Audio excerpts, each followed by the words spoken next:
नहीं है, इसलिए जो कुछ भी बनाओ अच्छे से बनाना, समझी? अगले दिन अंजलि हर्ष के लिए केक लेने चली गई। कुछ देर बाद अंजलि के मायके वाले आ गए। रोहिणी ने सबके लिए समोसे, पकौड़े, चाउमीन और साथ में टमाटर का डोसा बनाकर तैयार कर लिया। उसने एक बार अपने मायके में टमाटर का डोसा बनाया हुआ था, जो सबको बहुत पसंद आया था। केक काटने के बाद उसने सबको वो सब खाने को परोसा, जिसे खाते ही अंजलि के भाई ने उससे कहा, वाह दीदी, क्या स्वादिष्ट व्यंजन है, और खासकर ये टमाटर का डोसा, ये तो लाजवाब है। पहली बार खाया है मैंने, लेकिन इसका स्वाद तो माइंड ब्लोइंग है। वैसे कौन से हलवाई से बनवाए हैं? बड़े ही गजब का स्वाद है तुम्हारे हलवाई में। अरे ये सब तो इस रोहिणी ने बनाया है। खैर चलो, ये भी अच्छा ही है। दोनों पति पत्नी में से तो कोई तो काम का निकला। आखिर कब तक ये लोग हमारे टुकड़ों पर पलेंगे? अर्जुन तो अपाहिज है, वो सारी उम्र बैठ कर ही खाएगा, इसलिए रोहिणी ही टमाटर का डोसा बनाकर बेच लाया करेगी। अपने मायके वालों के सामने अपनी देवरानी का मजाक बनाकर अंजलि हंसने लगी, लेकिन ये सुनकर रोहिणी की आंखों में आंसू आ गए। वो अपने कमरे में जाकर रोने लगी। क्या हुआ रोहिणी?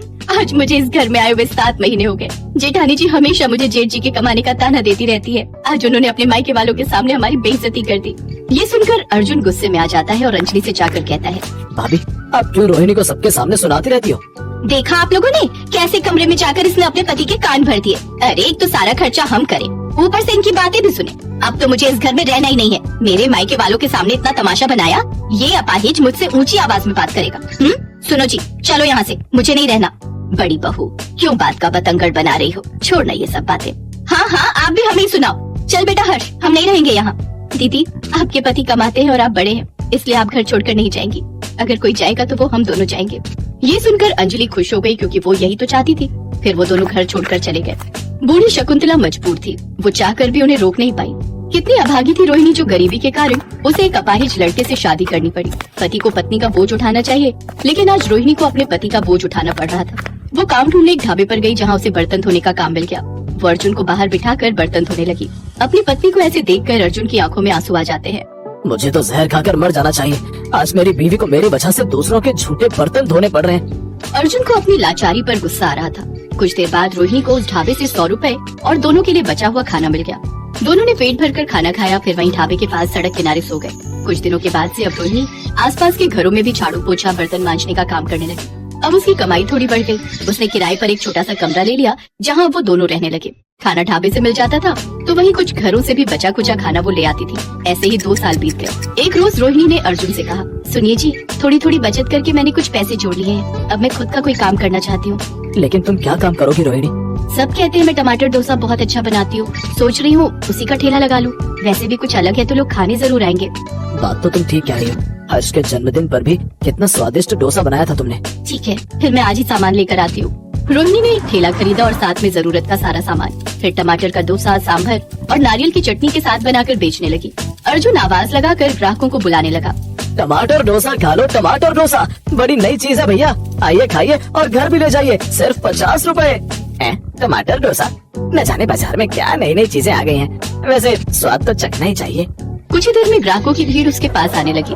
अर्जुन गल्ला संभालता और बैठकर ग्राहकों को आवाज देता, तो वहीं रोहिणी डोसा बनाकर सबको परोसती। ऐसे ही उसका वक्त बदलने लगा।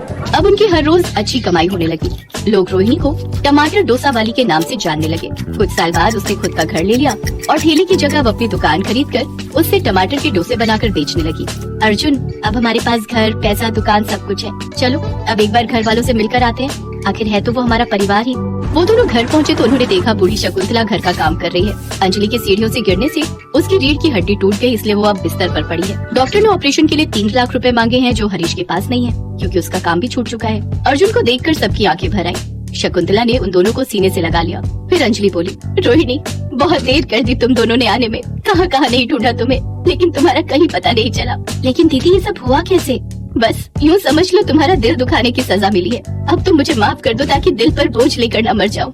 ऐसा मत बोलो दीदी, हमें पहले ये सब पता होता तो हम जल्दी ही यहाँ आ जाते। रोहिणी ने अंजलि का ऑपरेशन करवाया, जिससे वो पूरी तरह ठीक हो गई। इसके बाद रोहिणी का जेठ भी उसकी दुकान में उनकी मदद करने लगा। इस तरह गरीब बहू टमाटर डोसे वाली ने अमीरी का घमंड तोड़ ही दिया। अब सभी लोग रोहिणी और अर्जुन को खूब प्यार करने लगे। रामदीन ने अपने बेटे की शादी बचपन में ही अपने दोस्त की बेटी के साथ पक्की कर दी थी। अब वो दोनों बड़े हो चुके थे और दोनों की शादी का दिन भी आ गया। लेकिन रामदीन की पत्नी कुंती को ये रिश्ता बिल्कुल भी पसंद नहीं था। अरे कहाँ मेरा पढ़ा लिखा बेटा और कहाँ वो गाँव की गवार, लोग क्या कहेंगे। मुझे लोगों की परवाह नहीं है। मैंने एक बार अपनी जुबान दे दी तो अब मैं उससे पीछे नहीं हटूंगा। कुंती देवी की तरह आकाश को भी सोनम पसंद नहीं थी, लेकिन इन सब कश्मकश के बीच आखिरकार दोनों की शादी हुई जाती है। अपने सुहागरात वाले दिन जब सोनम आकाश को दूध का गिलास देती है तो वो उसे गुस्से में फेंक देता है और कहता है, देखो मुझे तुम में कोई इंटरेस्ट नहीं है, जबरदस्ती शादी हुई है हमारी। मेरे पापा ने जो गलती की है उसे मैं नहीं मानता। मेरी ऑलरेडी एक गर्लफ्रेंड है, करिश्मा। तो फिर तुमने मुझसे शादी क्यों की? अब मैं कैसे इस रिश्ते में रहूंगी जहाँ मेरा पति मेरे साथ ही नहीं है? जैसे मैंने तुमसे न चाहते हुए भी शादी की, वैसे ही तुम भी अब इस रिश्ते में मजबूरी में रहो। अगले दिन सुबह जल्दी उठकर सोनम घर का सारा काम कर लेती है और फिर नाश्ता बनाकर अपनी सासू माँ से कहती है, माँ जी आ जाइए, नाश्ता तैयार है। चुप कर गरीब की बेटी, न जाने कहाँ से हमारे पल्ले पड़ गई। वो तो किस्मत अच्छी थी तेरी जो हमारे घर बहू बनकर आ गई। माँ जी मुझसे ऐसी क्या गलती हो गई जो आप मुझसे इस तरह से बात कर रही हैं? क्या गरीब होना पाप है? नहीं बहू, ऐसा नहीं सोचते। भले ही ये दोनों आज तेरी कदर नहीं करते, लेकिन मैं जानता हूँ एक दिन इन दोनों को अपनी गलती का एहसास जरूर होगा। आकाश और कुंती देवी सोनम के साथ अच्छा व्यवहार नहीं करते थे, वो बात बात पर उसे सुनाया करते थे। ऐसे ही कुछ दिन बीत गए और एक रोज आकाश अपनी गर्लफ्रेंड से शादी कर उसे घर ले आया। कुंती इस शादी से खुश थी क्योंकि करिश्मा एक अमीर घर की लड़की थी। हाय कितनी सुंदर और अमीर है मेरी नई बहू, क्या खूब जच रहे हो दोनों। माँ जी ये मेरी सौतन लेकर आए हैं और आप इन्हें बढ़ावा दे रही हैं। करिश्मा मेरी पत्नी है और अब से ये हमारे साथ इसी घर में रहेगी। लेकिन मैं इस गरीब सौतन को यहाँ नहीं चाहती। अरे अब वही होगा जो मेरी नई बहू कहेगी और अपने बच्चे की खुशी के आगे मैं किसी की एक ना सुनूंगी। हाँ, उन सब के बीच बहुत कहासुनी होती है और आखिर में कुंती सोनम को घर से निकाल देती है। बेचारा रामदीन भी उन सब के